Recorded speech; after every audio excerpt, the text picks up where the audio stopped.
Okay, go to videoland.org/VLC/ and then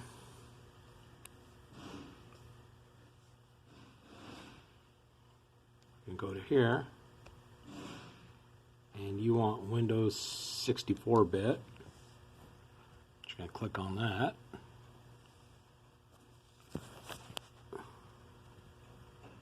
And it says your download will start in a few seconds. If not, click here.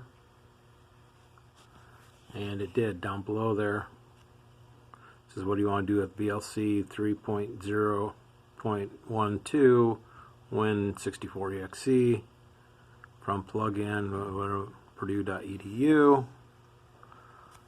What we'd probably do is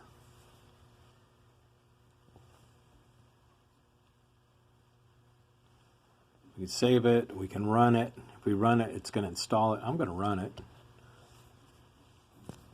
So it runs a security scan.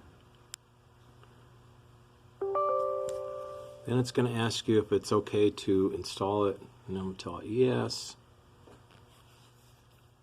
Please select the language, English, and hit next, next,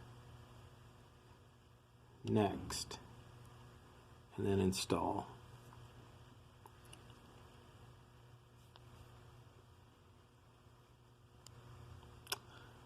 And the rest is history.